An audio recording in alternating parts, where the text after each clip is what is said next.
This week on Space Times Podcast, Alex Greenberg, COO and co-founder of Loft Orbital, joins us to discuss how Loft is running AI on orbit and building for space sovereignty, trends we've seen playing out week over week, including this week with Little Place Labs announcing their deployment to Take Me to Space's AI satellites. It's raining in space as VAST and Sierra Space combine to collect over $1 billion in funding, marking an additional huge influx of capital to the space industry. 2026 continues to be an excellent time to raise one's last money, as neither VAST nor Sierra Space are chasing dreams today. Open Cosmos has announced the grand opening of their sovereign broadband constellation concept for Europe, and is doing so designing for D2D capability from the ground up. This direct and intentional competition with SpaceX's incumbency shows the sheer magnitude of sovereign capabilities' importance to Europe for both commercial and security purposes. Welcome to this week's episode of the Space Times Podcast. As always, I'm Paul Mayer, here with Harrison Lambert. Excited to share this week's space industry updates with you. We hope you enjoyed the episode. Subscribe to our newsletter if you want the written breakdown of our episodes emailed to your inbox every Monday morning. Drop us a comment on our LinkedIn or Blue Sky with anything you enjoyed or would like to see. And as always, listen weekly on our Spotify, Apple Podcasts, YouTube, or wherever you're receiving this signal. Some extra exciting news for us is that we will be at SAT Show, providing media coverage from March 22nd through 26th. SAT Show is a conference combining the satellite event with Gov MilSpace event to provide a gathering of industry and thought leadership around the space industry in general, with a focus on defense interests. If you plan to join us there, use discount code SPACE012, that's lowercase space 012, at checkout to save 20% on your ticket. Please reach out to us if you're interested in meeting at the event, and we look forward to seeing you there. To start, we'll cut to a portion of our interview with Alex Greenberg, then return to our regularly scheduled programming on topics including imagery, space mobility, and communications. This week on our special episode of Space Times Podcast, we have a special guest, co-founder and COO, Alex Greenberg of Loft Orbital. Alex, thank you for joining us. Glad to be here. So to start us off, can you give us kind of the overview of Loft? I know Loft Orbital's stated purpose is to make space simple. So can you kind of explain what that means in both your business and the execution? Yeah, so in a nutshell, Loft flies missions on behalf of customers. We started the company almost 10 years ago. And really the impetus was looking in the industry and seeing on the demand side an explosion of commercial and government users of space, an increase in the number of payloads and diversity of missions that want to get to orbit.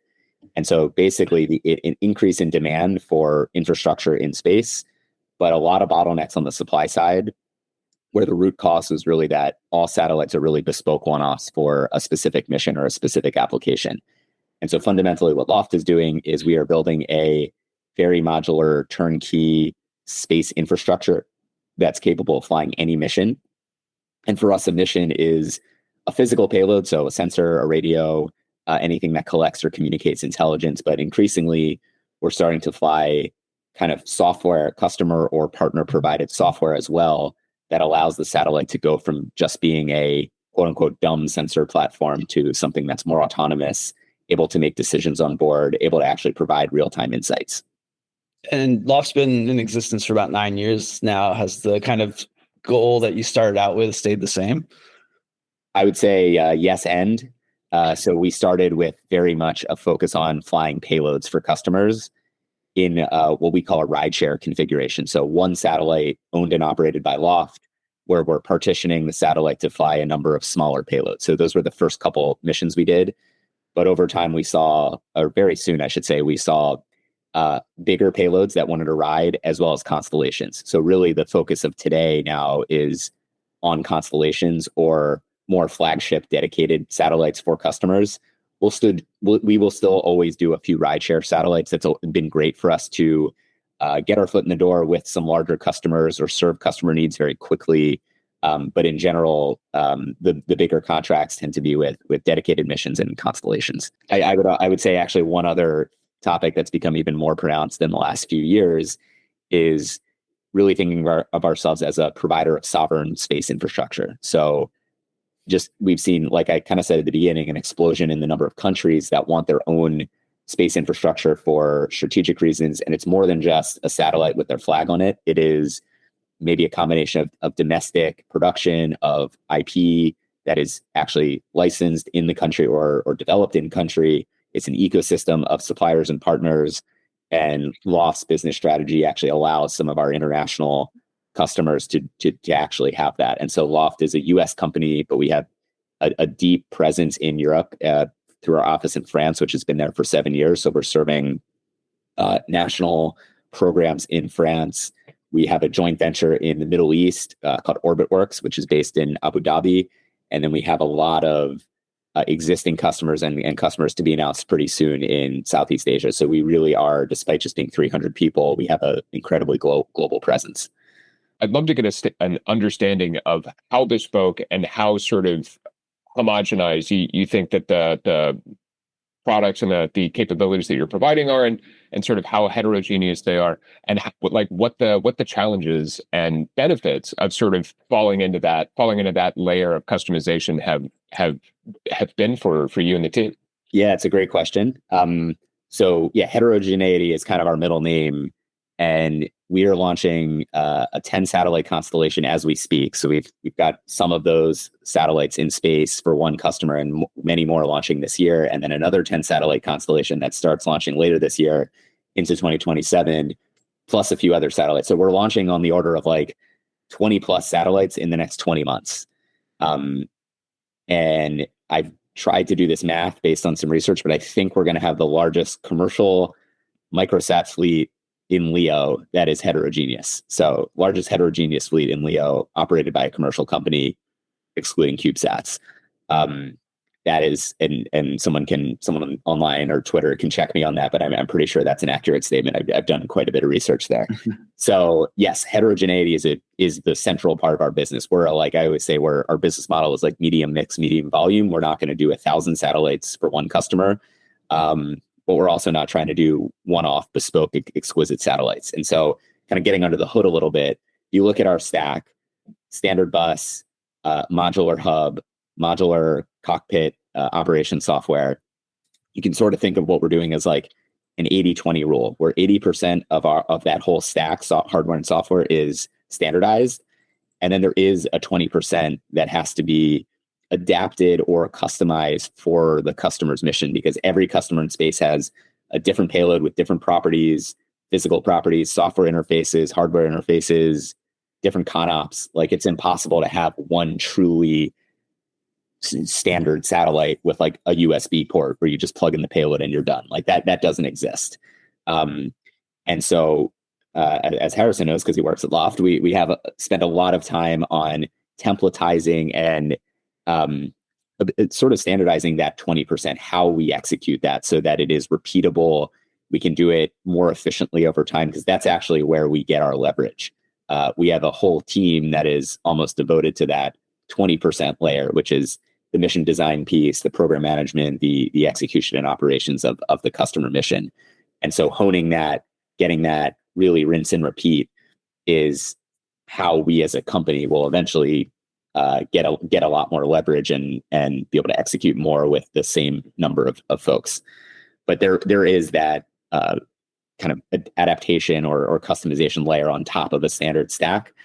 But I think a typical satellite is almost the inverse. It's 20% standard and 80% custom.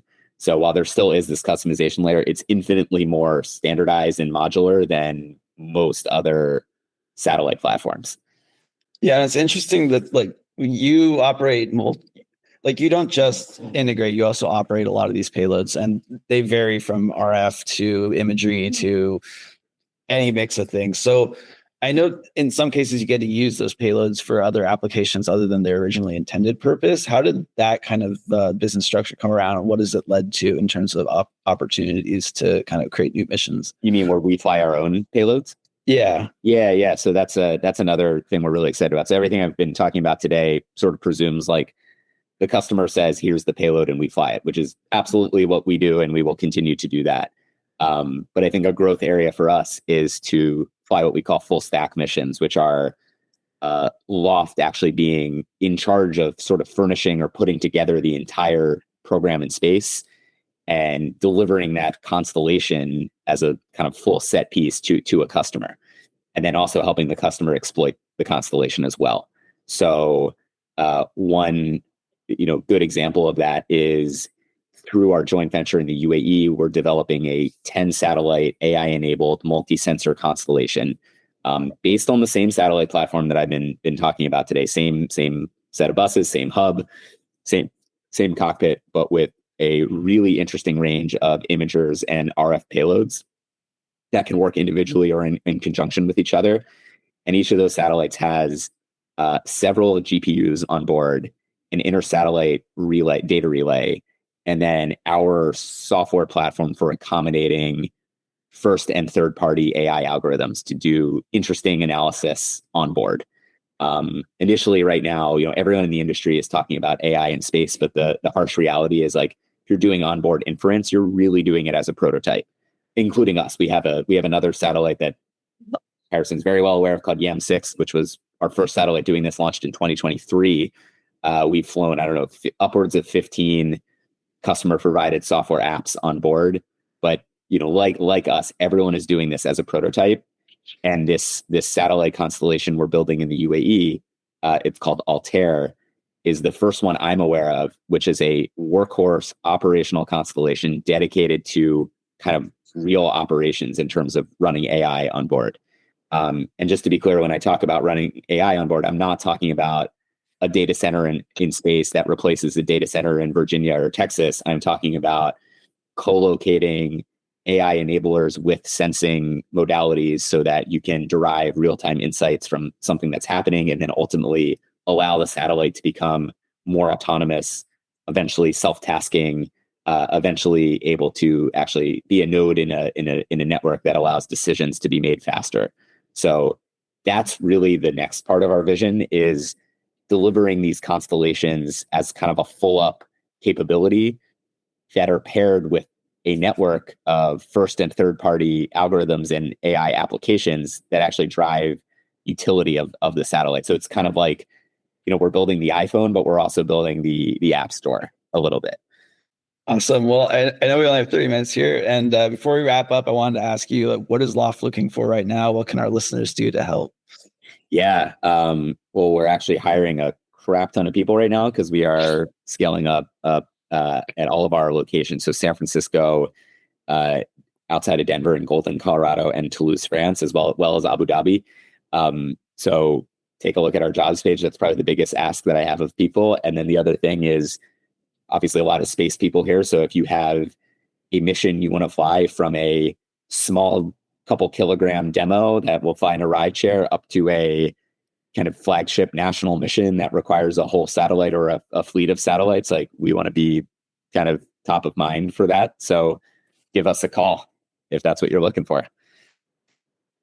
Awesome. Well, Alex, thank you so much for your time. We're always grateful to have you here on the Space Times podcast. It's been a pleasure speaking with you. Thank you so much for sharing everything that you did. Yeah, thank you. Have a good one. To start off this week's main topics, we have quite a bit of news on the imagery front, including one that's very relevant to the Loft Orbital interview that we conducted. Loft is actively executing AI applications on orbit. This is a topic we touch on quite often these days. AI-enabled missions are emerging to be a key trend across just about every satellite application. The benefits of having AI generate more insights on orbit, reduces kind of the turnaround time on operations, and enables new operations as well, and reduces the amount of data that needs to be brought down to the ground, which is a chokehold on the space architectures we have these days, which is why ground stations has been such a emerging trend as well, in terms of building out more capability there as well. One of the players in this space is Little Place Labs. They have their own AI software suite called OrbitFi.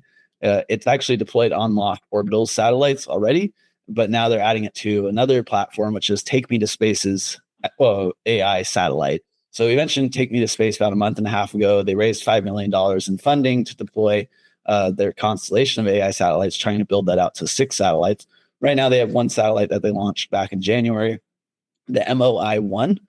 So this is a great indicator that satellite is working on orbit, that they're off to the races with some funding and a good demonstration satellite. And it's great for Little Place Labs that they're able to expand on their experience running their AI software into other platforms. Yeah, great to see both Take Me to Space and Little Place Labs making progress and growing. This is a problem that has needed to be solved for a while. So there's a multitude of different players in the space looking at adding value and streamlining processes with AI tech stacks and platforms necessary to provide that effectively another infrastructure layer, opening up things to the broader public. And it's good to see both of these companies continuing to get progress, continuing to get traction, and helping to establish that effective infrastructure layer for mission planning, AI missions, virtual missions, and really reducing the capital needs for access to space. Yeah, it'll be really interesting to see what they expand their Orbit 5 platform out to, which currently I think it's mainly focused on image processing and gathering insights from that sort of data. But they've built out a really interesting infrastructure to kind of expand that to whatever satellites they want to deploy to. So Telespazio Iberica was awarded a 20 million euro contract for the Canary Islands constellation. Telespazio Iberica is a subsidiary of Telespazio, which itself is a subsidiary of Leonardo and Thales. So quite the jumbled mess of companies over there in Europe that are getting this contract. Telespazio Iberica beat out AIS Tech Space and Open Cosmos Canarias for this constellation, and it's a pretty interesting award for them. This is a constellation of sovereign Earth imaging satellites that it consists of 8 in the constellation, primarily focused on environmental monitoring and emergency response. The point of making it the Canary Islands constellation is to kind of stand up the Canary Islands capabilities. So it's planned to launch out of the El Hierro launch site that's going to be built on Tenerife in the Canary Islands, which there's not been a lot of talk about. I know a few months ago we talked about the Malbusca launch site that was being built out of the Azores. So this is very similar. They're pretty close to each other. It's interesting to see that there's some traction on building out another launch site in that region. But it just follows the trend of Europe standing up launch sites wherever they can to try to build out that infrastructure that's kind of lacking. Air Force Lab awards Black Sky a contract of up to $99 million for large optical satellite payload. This is a phase 3 SBIR, so it's up to $99 million IDIQ. The payload that they're paying for is a kind of an advancement upon what Black Sky already does. So they're paying for them to develop an even higher capability payload. From the looks of it, they're saying that they're going to design it to have segmented primary mirror, precision laser metrology, and mirror positioning, so some dynamic optical planes there, and a large format focal plane array. All of these tech advances to me reads like they're trying to increase the resolution of the payload for this application, and it's Air Force Lab, so it's going to be a defense application, which to me means that they're trying to get even higher resolution out of it. But Black Sky Gen 3 is already extremely high resolution at 35 centimeters, so that's pretty much state of the art for commercial. I think Albedo has the higher one, but they're at like 15 centimeters, but they haven't successfully flown. Their satellite, it's done pretty well for their first mission, but it's still not really operational. So this is kind of a big deal for Black Sky. They've been racking up huge contract wins for their Gen 3 constellation, but that's like providing data. So this reads to me like they're getting money to improve their technology. And it'd be really interesting to see if this gets folded into their existing constellation as a commercial offering, because there's some restrictions on commercial imagery being able to go below a certain resolution. So I can't imagine they would get much lower than 35 centimeters, but I would think maybe they're shooting for that 15 centimeter target, since it seems that Albedo was allowed to do it. But to me, it's also Air Force Labs, so it could just be for a private imager, which kind of comes on the back of the news last week of the US government looking for more commercial partners for non-Earth imaging applications. So maybe it's playing out here as well. Yeah, there's a lot to unpack here, but broadly speaking, I think you're barking up the right tree, so to speak. That's trying to beat 35 centimeter resolution is doable, but going to be tough. So it's likely that this is for a similar set of applications that we've seen Albedo do, though this very well could be for more space-based observation than explicitly Earth-based observation. I'd be curious as to understanding more more explicit detail what altitude and orbits Black Sky's current and future assets plan to occupy, as I think that'll be fairly indicative as to the ultimate use case of what they're trying to target and what they're trying to build out here. Yeah. Yeah, they operate mainly in LEO. It's just the sim is structured as it's just like a payload for Earth observation, but I could see it. I mean, Vantor did this kind of pivot as well, where they deployed Worldview for Earth observation, but they were also able to use it for non-Earth imaging. And given the increase in demand for non-Earth imaging in terms of space domain awareness, I could see this serving a dual purpose, kind of depending on where they deploy it. Like Worldview was higher, it was high LEO. So I guess they could deploy to high LEO and kind of get best of both worlds from that.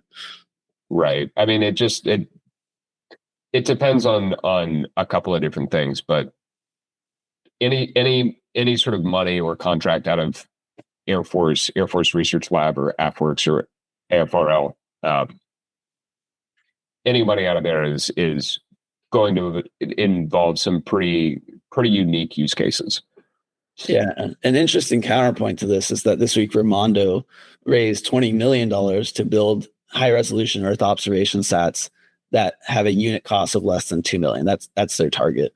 So Ramondo is an Israeli high-resolution Earth observation satellite company, and they're targeting sub 30 centimeters. So I don't think they have the same regulatory constraints that American satellites do, which is why they can probably target for that sub 30 centimeters, because America's certainly capable of it, but there's kind of a floor there for a lot of the commercial Earth observation companies. They have an interesting approach when you compare it to Black Sky's approach. So Black Sky is basically scaling up everything, making it more complex, making it capable of handling larger, higher resolution images. But Ramondo has a different kind of design. It's called the partial aperture imaging system, and it consists of rings, like concentric rings of smaller mirrors, a light modulator, and a decoding system that allows them to kind of stitch together large, high-resolution images. It's a deployable system, so it'll be interesting to see how it works once it's on orbit, as those typically have, higher risk when it comes to launch and operation on orbit. So they have their first launch plan for mid-2027, so a little ways out. They're aiming for 32 satellites for a high visit rate and worldwide coverage. I'd be very curious as to seeing what Ramondo's current sort of capital needs are. The fact that they're targeting we'll round up and say $2 million asset at scale, that is already in and of itself absurdly ambitious. Yeah. Like on its own, that's the price point for effectively for a CubeSat, right? Something that doesn't really actually bring any capability or any meaningful capacity to bear. The fact that they're doing this with a sub 30 centimeter Earth observation platform and they're making them a dime a dozen, that is very impressive. Yeah. I'm curious as to okay, we're at $2 million at scale long term.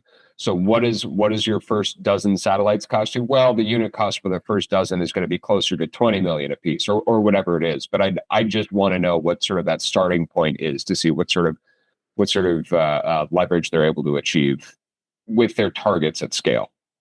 Yeah, I'm very dubious of this architecture. Like when I saw sub 30 centimeters, I was like, okay, I guess you could zoom in as long as your ground swath isn't too big. Like you could pull it off. But then when they said worldwide coverage, it's like, oh no, you've got to get enough swath that you can do that with 32 satellites, because that's really low. And just that mid 2027 date worries me. Like that's a long ways out to be testing this advanced kind of technology, because it's a pretty, like you said, deployables are always tricky, and taking that long to confirm that it works on orbit I feel like they're going to run out of runway. That's a lot of money, but not a lot when you're developing this kind of technology. Like when I was working on Worldview Legion, this would have been crazy as the funding. Well, I mean, to be clear, they don't need to actually deliver anything in that time. So how do I put this? So 20 million is, they don't need to actually deliver their first launch. They don't need to get 32 satellites up in 2027. They don't even need to get 6 satellites up in 2027. They might not even need to get 1 satellite up in 2027. They've raised 20 million to effectively prove out and and prove that they can actually build this type of capability at this type of cost. So they say it's working in the test bench already. So if they're able to show that, hey, the technology works, but more importantly, hey, we're able to do this for 5 million a pop in that time. Once we get more economies of scale, we'll be down to below 3 million a pop. Like, what they need to show is that, as I understand it, what they need to show is more so than the technology working are the economics, the unit economics working out and falling into that more of that price point. Because candidly speaking, if they're able to cover the entire world, but it costs them, 64 satellites instead of 32, who cares? Yeah. The fact that you're able to do that at 2 million a pop is great. The fact that you're able to, I'd be able to buy a dozen of these and keep them on the shelf and then put them up whenever I need them, wherever I'd like. That is the key differentiator here in my mind. That is the key value add. So what they really need to sort of prove out and show with this 20 million is that they can really drive down the costs and get their unit costs as close to 2 million as possible. So if they're at like 15 million per satellite today, or 12 million per satellite today, what I would want to see by the time their sort of funding runs out is that they've achieved a level of scale where they're able to build a new satellite for like $5 million. They've achieved 50% or more reduction in costs in their manufacturing process. And so, like, even if they don't actually start generating revenues, they might that might be enough to sort of prove out, oh, this will work. This is worth investing further in, if that makes any sense. Well, half their funding's from the Israeli state, so I feel like there's less of a demand on they need to show something to get more money. I think they're just going to fund them to develop this technology regardless. But I'd be very impressed if they get under 2 million. That'd be quite a hat trick to pull off. It would. On the non-Earth imaging side of things, HEO is in the news again. We talked about them last week with their RPO demo for their Continuum 1 satellite, which will be also a very impressive feat if they can pull that off with the acquired satellite. That one was from Satelliot, I believe. It was some other company. But this week, the other company that keeps showing up in the news. But this week they have a partnership they announced with Satlantis for optical payloads. So they're going to be developing the optical payloads they need for non-Earth imaging and space domain awareness. Satlantis is a well-established space provider. They're going to be building the imagers. HEO is going to be integrating their software onto that payload. They have had history in the past working together. HEO has worked with Satlantis to do non-Earth imaging. They have some really cool pictures out there that they've gathered. So this is an expansion upon this. This reads to me more like they're operationalizing their combined product to start offering it for the increasing demand for non-Earth imaging and space domain awareness. So I think they're poised really well to kind of capture this demand. Moving on to space mobility, French company Infinite Orbits has announced that it was purchasing both the Luxembourg-based operations of LMO and UK-based Lunasa Space less than a week apart. So LMO describes themselves as a specialist in autonomous space systems, while Lunasa Space specializes in technology for autonomous rendezvous and proximity operations. Effectively, what we're seeing is IO rolling up a capability stack for autonomous RPO. It's interesting as this follows sort of two of the major patterns that we've seen, both the pattern of consolidation based on capability, folks rolling up tech stacks and buying up players effectively who are key suppliers or providers of technology to other folks. So effectively everybody trying to roll up competitive advantage to maintain some sort of technological differentiative moat on the market. And the pattern of sovereignty that we've seen, the pattern of pressure to provide and maintain sovereign capabilities. It's interesting to see a French company acquiring and rolling up capabilities from two other nations closely aligned with the ESA and European space interests, and pointing to sort of Rocket Lab's drawn out acquisition of Mynaric. It'll be interesting to see whether or not either of these acquisitions are able to actually execute. I don't believe Luxembourg is as focused on standing up its own siloed sovereign tech stack to the same degree that Germany is, but I know that the UK is also prioritizing some sovereign capabilities, so it'll be interesting to see whether or not Infinite Orbits is able to actually execute on either of these acquisitions. But the fact that they are actively trying to sort of buy their way into the RPO sector to catch up with sort of China's demonstrated and proven capabilities and the US's demonstrated and proven capabilities, Europe has been lagging in RPO for a good little while. It'll be interesting to see what other sort of states and what other major incumbents and players try to effectively roll up a similar capability set. Yeah, I wouldn't expect as much pushback on this acquisition since it's all within Europe. We have seen the UK be a little hesitant about this kind of stuff because we had that Orbex acquisition that fell through last week that UK blocked on the stance of sovereignty. So there's definitely some possibility there, especially since UK has like the AUKUS partnership with the US for kind of geo RPO capabilities that they were demoing last year, because Right. France and UK both demoed geo RPO last year from like a defense standpoint and like a month apart. So they are not cooperating very clearly on like that capability. So I could see the UK wanting to try to keep some of that. And there's companies like Orbit Fab. She's not a UK company, but they got some UK awards to do some of this RPO sort of capability, and they have their own sensor suite and they can integrate with spacecraft and all of that.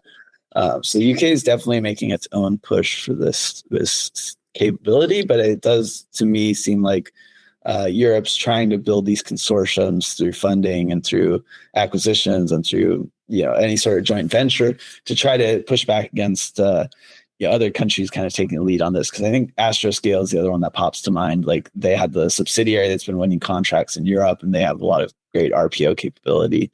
And in a lot of ways, they're just playing catch up with countries that are further ahead, like US and China. Like we saw the Starfish partnership with Impulse Space was really impressive. Yep. So there's a great move for Infinite Orbits. I think it'll be interesting to see how well they integrate. I think nowadays it's a lot easier for them too. It reminds me of like when Rocket Lab acquired ASI Technologies and Sinclair at the same time to get their like controls capabilities in house. So it was a little bit of a tricky merging, but I think seeing things like Starfish and Impulse where they're able to play so well together, I think that they can make this work pretty well. Yeah, space has definitely proven to be an industry where acquisition has been more value added than lost. Typically, roll-ups and acquisition plays wind up being a little bit inefficient. You wind up spending $1 to get 80 cents worth of value to the company. But and a big part of this is because the industry on the macro level is growing so rapidly, but there's been some pretty extensive empirical evidence of $1 buying you $1.20's worth of added value. So there's a lot of reason to expect this sort of wave of consolidation to continue as folks continue to sort of buy up and expand their tech capabilities. But speaking of Orbit Fab, they have actually just announced a collaboration with Airbus Defence and Space on Radical, a project supported by the UK Space Agency and European Space Agency, the ESA's ARTES program. They're working together to assess how to incorporate the RAFTI refueling valve with Airbus's geostationary satellites. So this is a reflection of how sort of forward-facing views of the industry have been about the implementation and the standardization of these new modules, valves, ports effectively being ingested and incorporated into future designs. And it's a massive win for the on-orbit servicing, for the refueling, and for the RPO industry to see a partnership like this happen, because Airbus represents one of the big blue chip established bus providers out there. And so the fact that Airbus is formally sort of announcing this partnership, it's not something that Airbus is going to try and do themselves. They're willing to partner that and send that out elsewhere. But Airbus is announcing and signaling very much to the entirety of the bus market that this is where the industry is headed, that this is where the market is going. So that forward-facing view of these types of connectors, modules, ports, whatever noun we want to use, but these types of hardware that forward-facing view is becoming reality. It's always been 5 years out. It's always been 5 or more years out that we would start to see these ports adopted, and we're now seeing that happen in real time. So this is a major win and a wonderful strategic partnership for Dan Faber and the team at OrbitFab. And it's an easy win for Airbus and a great way for them to be able to expand the capability that they're offering in their buses and to extend their sort of competitive advantage in the space a little bit. So congratulations on the partnership and the collaboration to both teams. Yeah, they got the artist contract like a couple of months ago now, and this is pretty quick work for them to show some progress on it. Like getting Airbus to agree to integrate this is no small feat. I mean, I remember working on Store L like 8 years ago, and it was such a heavy ask for like other satellites to integrate some sort of refueling port to the point where we were just going to strap some robot arms on and just like puncture the fuel tank to force the fuel in there, which sounds like a great idea. Just a high pressure fuel tank being punched open in space. What could possibly go wrong? So this is a much better approach. Like, it's so nice to hear this because this simplifies things a whole lot. I mean, even like MEV, like Northrop Grumman's MEV was such a workaround to the fact that nobody wanted to do this. So yeah, like this is huge progress. This is a great adoption of Rafty. It's like we talked about with the Shijian demo out of China. Like, there is a lot of pressure to get geo capabilities improved, not just from the RPO standpoint, like we just talked about, but also from like a refueling standpoint, because that was the other half of that demonstration where China was showing they are far ahead on this. So I think maybe companies like Airbus are feeling more pressure from that, maybe from their own government to try to like fast track this capability. Yeah, I think one of the big sort of constant pushbacks to the implementation and the adoption of these sort of forward-facing, getting these modules adopted into bus designs has always been that, well, this doesn't work retroactively. We already have hundreds of billions of dollars worth of assets on orbit, or hundreds of millions, depending on whether we're looking at the industry or specific players themselves. But we've already got so much money up on orbit, and this doesn't help us at all with any of that already sort of sunk or invested capital. And so like that's been one of the big sort of pushbacks. But the fact that we've hit that inflection point where it's like, okay, great, it's more beneficial for us to look forward towards the new wave, the new class of assets that are going up, rather than the assets that are already there. That's a pretty big shift for the market as a whole. In the vein of on-orbit servicing, Poland-based Liftero will provide a chemical propulsion solution for Indian firm Orbit Aid in their in-orbit servicing mission. Interesting to note that they are providing a chemical propulsion system here, which itself lends to a much more ready customer for on-orbit servicing and refueling platforms themselves. Yeah, I think it also gives them a lot more agility. Like for RPO missions, it makes sense to have a lot more thrust on your control systems so you can kind of get around more easily. I know like Hall thrusters, it takes a long time to move from one orbit to another, and usually the amount of mass you're carrying around doesn't lend well to multi-mission or multi-stop missions. So it'd be interesting to see this partnership. I think Orbit Aid's pretty young. India is apparently also playing in the in-orbit servicing kind of arena. So yeah, good luck to them. Additionally, Portugal's ANACOM has issued Atmos the first commercial re-entry license under national jurisdiction. This authorizes the controlled return of Phoenix 2.1 from low Earth orbit to the Azores. This is a major milestone for commercial space logistics plays. Effectively, what this is proving, what this license will prove, is that, hey, this is possible in the commercial sector. This can be solved, and it's already been solved. It's already been done. So as a whole, the space logistics reorbital reentry model is effectively as a whole being de-risked by the work that Atmos is doing and by this reentry license.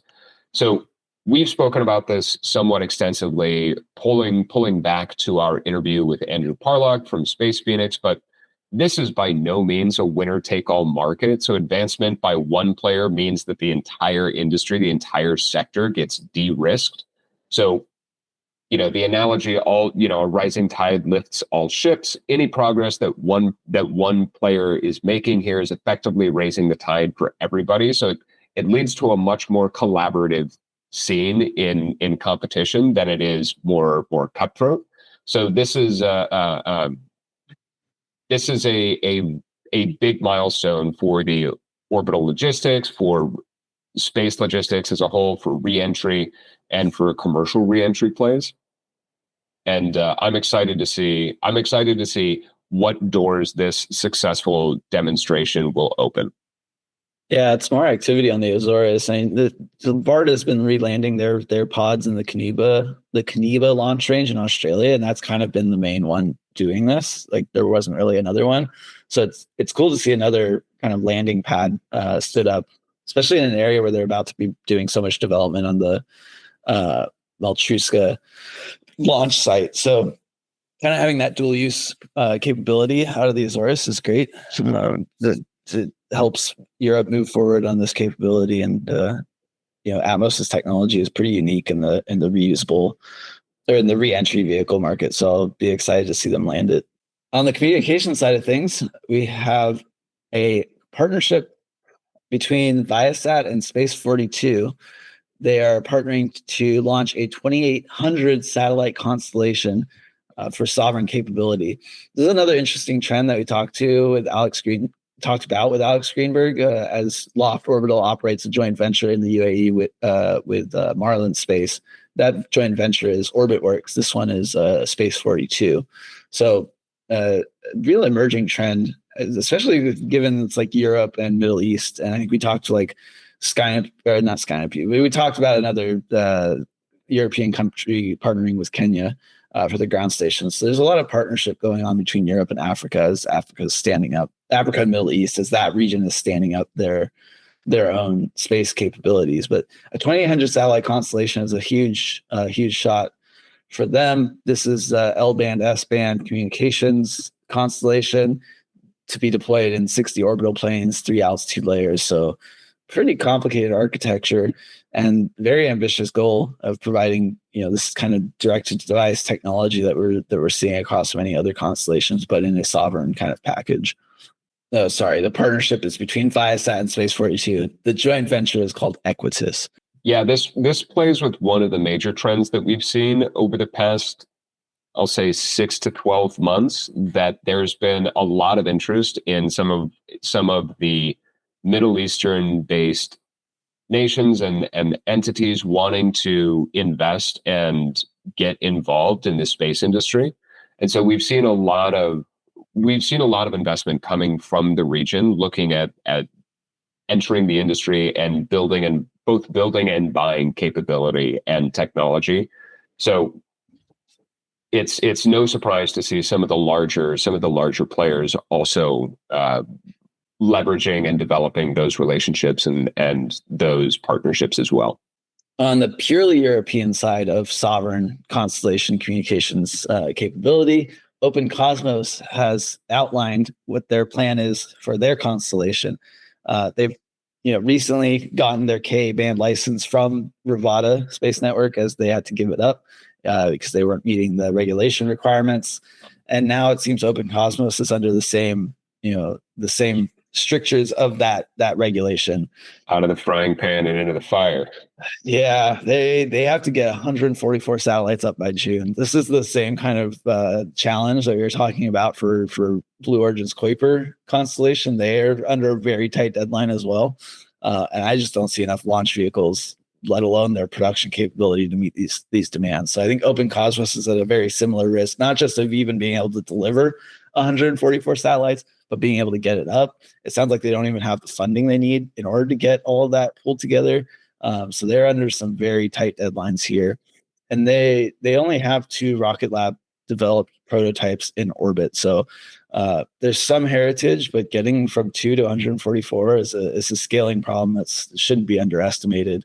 The explanation they kind of gave this week, seems like it's meant to drum up more interest in their company to get that funding, as it's kind of a deviation away from their core technology. So their core technology is the data direct to device kind of constellation with an IoT component to it, which we see in some other companies. We talked about like OQ Technologies the other week. But now they're talking about integrating their Earth observation satellites from their open constellation network of satellites into their communications constellation. So a really interesting trend that's kind of emerging. This is like live streaming of Earth observation data through a communications constellation using optical communications terminals. We've been seeing it with Kepler as they stood up their partnership with Nano Avionics last week to expand their hosted payload program, where they host Earth observation payloads on their communications constellation to do this sort of live streaming technology. So it seems to me like they're hitting on this trend that's getting to be kind of popular in order to get the money, in order to get the satellites, in order to get them launched to space. So best of luck to them. Yeah, it's a really simple and straightforward business plan here with very few links in the chain. But they are sort of breaking their jaw with what they're sort of biting off to chew here. And 144 by June, I think it's 288 by September, being able to actually fully deploy to leverage the spectrum license. There is some substantial subjectivity when it comes to whether or not a license will be revoked or there will be extensions awarded to the license. Like there's a lot of subjectivity that comes with that. So delivery of 144 by June is not it's not sort of a black or white binary situation. They could very well wind up delivering less than 144 by June and still be able to maintain the license. Though that is a situation that nobody wants to be in, where you're banking on somebody else making a decision that goes in your favor. To your point, this is a massive scaling problem that they need to solve, and they're probably looking, to your point, at generating some buzz, generating some hype, trying to raise some capital so that they can just throw money at the problem and get enough assets up on orbit that they'll be able to be granted an extension. Candidly, I think 144 by June is probably not doable given the current lay of the land and state of things. So I think very much they're trying to put enough of a dent, enough of a down payment effectively on the amount of assets that they need to get up so that they'll be granted an extension, which is just a tough spot to be in. It's a tough needle to thread, but best of luck to them. And we're rooting for them. Yeah, I mean, I wouldn't count out Rocket Labs to be able to rise to the occasion. Like they must have surely stood up their production line for that Global Star contract that kind of fell apart, and or the EchoStar contract. They still have the Global Star contract, but they build communications satellites for other constellations as well. There's rumors that they've just recently won another one as well. So maybe production is not their biggest challenge, but the funding and the launch is going to be tough. On the D2D side, there's some big moves across the board on the deployment side of things. So, there are constellations that are already deployed, and we're starting to see them sort of come online and actually operationalize in a lot of ways. We've been, week after week reporting about, the first data relay in Europe, the first data relay in England. Everybody wants to claim they're the first data relay. But the fact that all these announcements are coming out is a good sign that this is expanding across actual use cases. This week, we've had 3. Deutsche Telekom is aiming to bring Starlink Mobile V2 to Europe in 2028. So this is a German section of T-Mobile, which has had a long-lasting partnership with Starlink SpaceX. And this is using the V2 version of Starlink, which is capable of direct-to-device communications to basically close the gaps in their ground networks for cell carriers. So, in Europe, they've got 91 to 95% coverage just off of their cell towers. They want to bring that all the way up to 100 by using Starlink to close that gap. So to me, this is one of the first kind of plans to fully deploy a satellite network. A lot of people are kind of deploying as much as they can, but there's still gaps just given that these networks, these constellations are still deploying, but this is a full 100% coverage sort of thing. Orange partners with AST SpaceMobile and Satellite Connect Europe on their direct-to-device satellite connectivity, starting with demonstrations in Romania. So this is another great sign for AST SpaceMobile as they're actively deploying their constellation. Bluebird 6 went up in December. Bluebird 7 is supposed to go up on the next New Glenn. So they are already getting customers, even though they've only partially deployed their constellation, which is a great sign for them. They got that huge like $30 million contract to TAC Satcom last week. So they're really delivering on both of their core markets, which is direct-to-device and military communications. This demonstration will be great in Romania, but this is a larger partnership between AST SpaceMobile and Vodafone to deploy this across many countries, including France and Romania.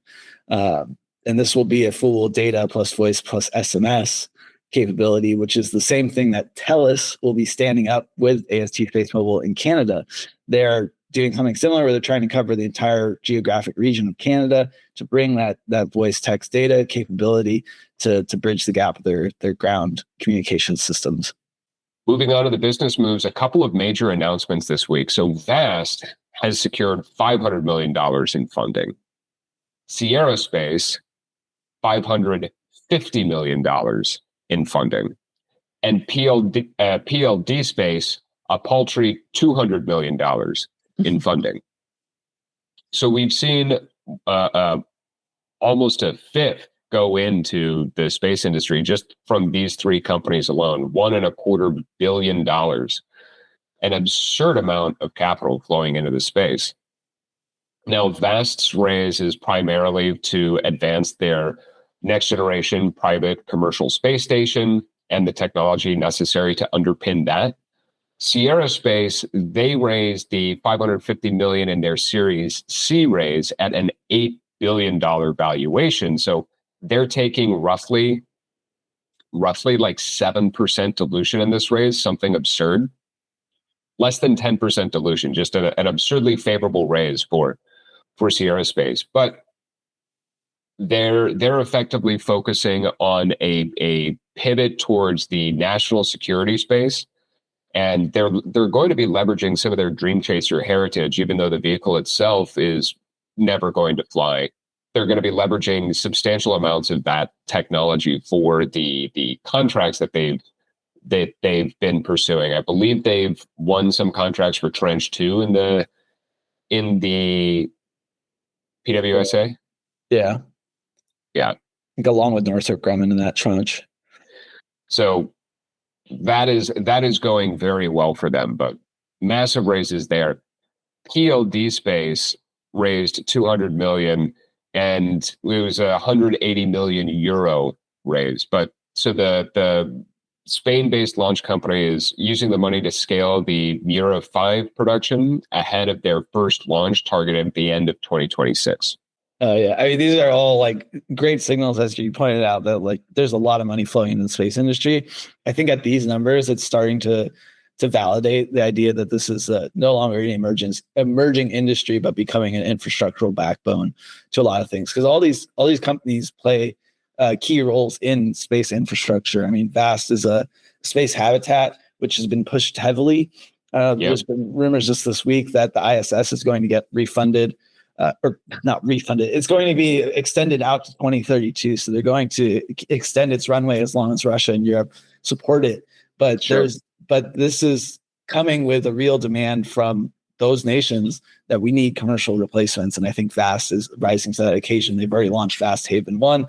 They have a plan for another launch this year.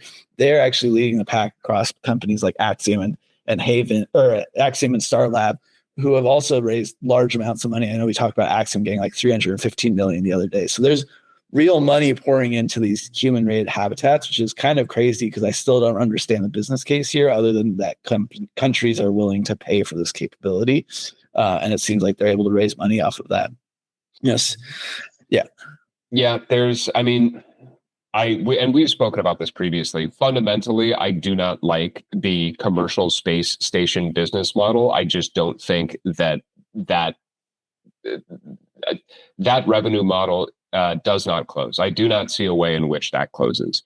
So while this is a major milestone, while this represents huge accomplishments for the team, it does sort of indicate that there's a layer and a level of government involvement and government investment in this case, which sort of undermines the viability of some of the business cases here, because the US government, because the European government, ESA, because all of these other nations are willing to to just pay money to get this capability, the fact that it's a commercial space station kind of doesn't matter. It basically becomes another ISS. It basically becomes another collaborative government focused thing, in which case it really shouldn't be privatized. It should be managed by the governments themselves and not used as a revenue generator, because if its purpose is to service those governments, it shouldn't be trying to then service private corporations as well and make. So all of that to say that it just gets messy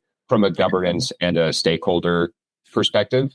But it's also indicative that, and this is one of the trends that we spoke about, that this was one of the predictions that we made at the beginning of the year, that 2026 would be one of the best times for startups and founders to raise their last capital. Yeah, and the Sierra Space capitalizing on that, like that to me is the headline one. Like Sierra Space we rag on because of Sierra, the Dream Chaser is just kind of like never arrives kind of thing. But I don't know why it's like a smokescreen to all their other business. Like they come out of an established space company, Sierra Nevada Corporation, like 5 years ago.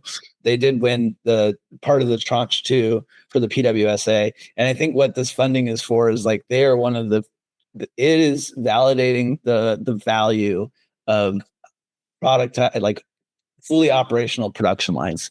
Sierra Space, like we've seen it with Northrop Grumman. We talked about with Lockheed scaling up their production for Millennium Space recently.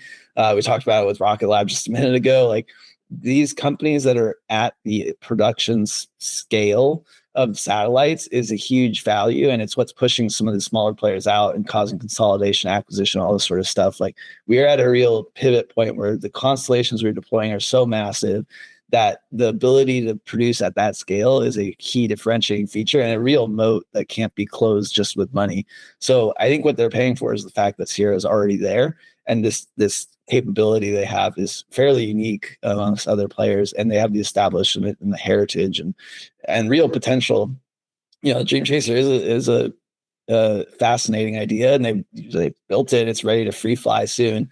So there's really a lot of potential that they're investing in with this company. And they just got Dan Jablonski from Ursa Major, who has experience operating things at this scale and has that defense background. So I think they're really, I don't want to say a turning point because they're never really that down. Like losing that Dream Chaser contract was a big hit, but I think this is really going to stack their strengths and help them win the next tranche of the PWSA, get more of Golden Dome, just scale to a size that nobody can compete with. Yeah, and I love seeing PLD Space get this funding. I mean, they just recently got the funding from that consortium of rocket companies from the ESA or Europe. They like a European consortium where they funded like 6 different rocket companies. And we talk a lot about like ISAR and RFG, or Rocket Factory Augsburg, RFA. And those are like reflective of how quickly Germany is standing up their space capability. Historically, like France and Italy have been the kind of space backbone of Europe, but Germany has been like storming, like just coming out the gate swinging. They're pouring tons of their own money into this. And it's something we saw with the European meeting they had late last year, talking about how they're going to distribute money. And like Germany was one of the ones complaining the loudest, but Spain also is complaining comparably. And I think both of them had a good point of like, they have their own capability. Why would they fund all this other capability stand up? And I think it's a fair point of like, why would you spend your money building up all these little like small startups that are going to take years to develop when you already have the technology internal to like spend money on that and get it to like production scale to be able to compete against the likes of the US and China. So I'm really impressed by Spain's speed at developing their own capability. I mean, we just talked about the Canary Islands with Telespacio, like having their own launch site. Like that's a Spanish launch site. It's not just good for Europe, it's good for Spain. If they have their own rockets, they have a strong history in satellite production. Like they've got everything they need. They got the geography for it, the technology for it, the money for it. Like this is a great signal that they are accelerating their efforts at getting all their own capability, and it'll benefit, Spain and Europe, but it's just a great signal. So to wrap up some of the business moves here, Hawkeye 360 has completed an additional close of its Series E financing, raising roughly $23 million in additional capital. This brings their total raise from their Series E to roughly $176 million, the first 150 of which was used in their acquisition of ISA back in December. The additional $23 million is intended to help Hawkeye 360 accelerate their growth and execute. Additionally, Austrian space propulsion company Impulsion has secured 22.5 million euros in funding to expand its footprint in the US market. They are an electric propulsion provider specifically intended for orbit mobility rather than pointing or orbit correction. And just a quick thought that it's interesting to see sort of this European component specialist looking at expanding into the US, is that will open a lot of doors for exogenous suitors to potentially pursue acquisition. Yeah. Space is a pretty intimate industry. One-way business relationships are hard enough to maintain on their own, let alone in an industry as intimate as space. So I'm sure Impulsion's products will be valuable and needed elsewhere, but it very much opens the door to a rocket lab or somebody in a similar situation trying to onboard and acquire that electric propulsion capability, especially when we spoke about at the beginning of the year, the fact that York Space looks like they would be doing the same. There's likely to be a run on a couple of electric propulsion companies and startups later this year. I would not be surprised if Impulsion became one of those targets and if there were some additional challenges to them being acquired out of Austria. Yeah, I know we're predicting Orbian might be one of the targets, but I've been impressed by the amount of innovation coming out of Europe on electric propulsion, especially since nobody's really been asking for it per se. I mean, the demand's kind of growing with the need for RPO, but most people have been pretty happy with Hall thrusters for a while. So on the tech advanced side of things, there's some cool news this week. Monarch Quantum will deliver a quantum light engine for NASA Jet Propulsion Lab's Quantum Gravity Gradiometer Pathfinder mission. So this is a pretty rare kind of mission to fly. Gravity gradiometers, NASA does measure gravity gradient, but there's only a few satellites they've flown for this. They fly typically at very low Earth orbits. My favorite satellite out of all is GOES. It was a European satellite they called the Ferrari of satellites. It's one of the only VLEO satellites. They're still pretty rare, but it's a really neat application. The quantum sensor part of it is interesting. They're using a neutral atom quantum sensor to measure minute variations in the Earth's gravity field, and the implications of it are pretty cool. Not just the fact that they can measure Earth's gravity gradient, but also the implications of being able to do that gives you some really high accuracy mapping capabilities. So you can use that in what they're using as like a inertial measurement unit, or inertial navigation system is what they're calling it. This would lead to ultra precise Earth observation, subsurface mapping, and like I said, their next generation inertial navigation system that can operate without GPS signals. This is probably, to me, the most interesting advancement. There are some advancements in control measurement systems. There's things like CIRUs and FOG, fiber optic gyros, and inertial measurement units that use more advanced physics. But this one is really unique in that it's very low drift, very high accuracy. I haven't seen one of these fly except on the last X-37B mission. There was a pretty secretive payload on board that was doing something very similar. So I'm really happy to see this flying again, but for a civil application, because we should hopefully get some more info out of this. And I really hope that it leads to a new, very drastic improvement in our ability to control spacecraft. Satellite and Milligan Labs are going to the International Space Station National Laboratory. They announced a joint technology demonstration aboard the ISS through the Aegis Aerospace Incorporated MISSI platform. This collaboration will validate radiation protection and in-orbit computing infrastructure in a live ISS environment. So Milligan Labs does radiation protection of components. Satellite is an AI-enabled satellite company, and they are focused on radiation hardening the compute needed for AI in space. This is a very in-demand capability right now. There's not a lot of hardware producers for AI applications. Everybody knows NVIDIA. That's kind of the big one. They've flown out some HS100s. We've talked about like Blackwell as another option, and that's also NVIDIA. There's been Google making their efforts to launch their TPUs with Reorbit and Planet Labs. I'm sure Amazon will figure out their play. But this is a pretty interesting independent play. There's not a lot of purely independent kind of radiation hardened hardware out there, but it's really critical that we get this working well, because GPUs are one of the most susceptible to radiation damage since they're such a compact highly digital component. And hopefully this accelerates our ability to do orbital data centers. Another key component to scaling out to mega constellation sizes that we need for orbital data centers is power generation. And it was really interesting to see two different companies announce a huge step change in that capability in the same week. I don't know if they're aware of each other's announcements and they're just timing this to like make sure one didn't steal the spotlight, but these are both really impressive. StarPath announced their Starlight product, which is ultra thin, ultra light solar array, flexible solar array solution. We've talked about StarPath a few times. They had announced their goal of getting down to $10 per watt a few months ago, and I was very skeptical that they could do it because that's a 10x decrease in price.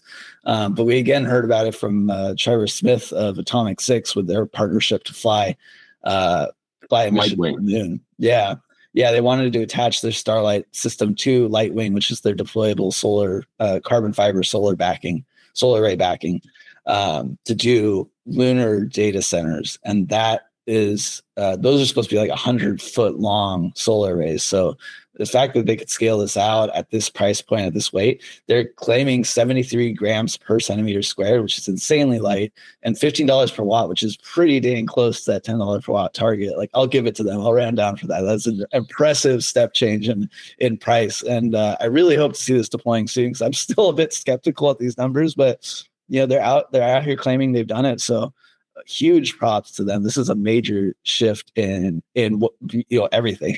Like, I can't imagine this not deploying on every satellite that'll take it. So hopefully they're able to scale out to the sizes they need. Solar production in the US can be kind of challenging, so that's going to be their next task to tackle. But if they achieve this, I'm sure they'll figure that out. Redwire is a bit more established with their ROSA solar array. So that's the rollout solar array that they use on the ISS. This week they announced ELSA, which is kind of a follow-up to ROSA. It's a more lightweight version of ROSA with 50% more power per volume than a traditional solar array. So again, a huge step change. ROSA tends to be expensive. I haven't seen it launched on anything other than like geosatellites and the ISS. So hopefully ELSA brings that cost down, that mass down, launch cost down subsequently, that we see it deployed in more systems as well. It's a bit more restrictive in terms of you need the mechanisms to release it. StarPath's announcement is more flexible in that you could fit it on any sort of backing, like you said, Lightwing, or just standard carbon fiber backings, or even aluminum strap, like plastered on everywhere you can put it. ELSA is more of a standalone system to create ultra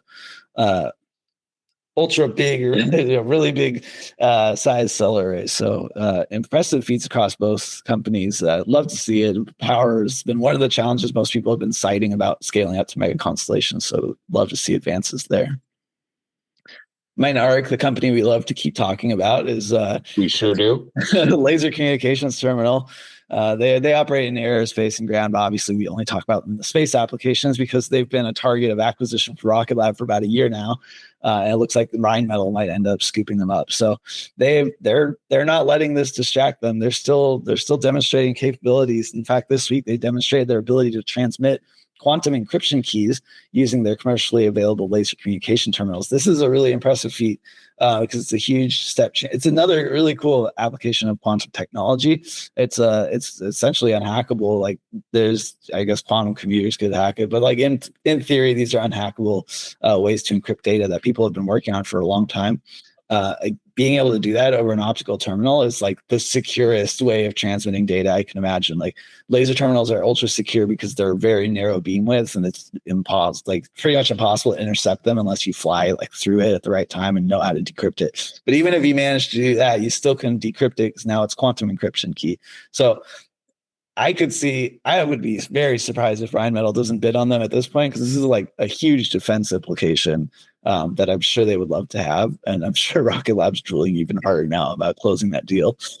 Yeah, I mean, I wouldn't be surprised if IonQ tried to enter the market and enter the fray and snatch up Mynaric after that demonstration. I mean, IonQ has been systematically acquiring and building their entire quantum compute satellite vertical stack end to end. And it's I think more impressively from an engineering and a business management perspective is the fact that, Mynaric has been in the process of being acquired very publicly and very loudly. And part of that public discourse has been the fact that they've been underperforming as a business for a little while. And they've managed to completely shut out all of the external noise and continue to execute and demonstrate the capabilities that they've been working on, which speaks to some of the really strong leadership that they've had. Like this team is continuing to perform and continuing to execute despite everything going on and despite all the noise around them. That's pretty darn impressive. Congrats to them. That's a wrap for this week's recap of the space industry.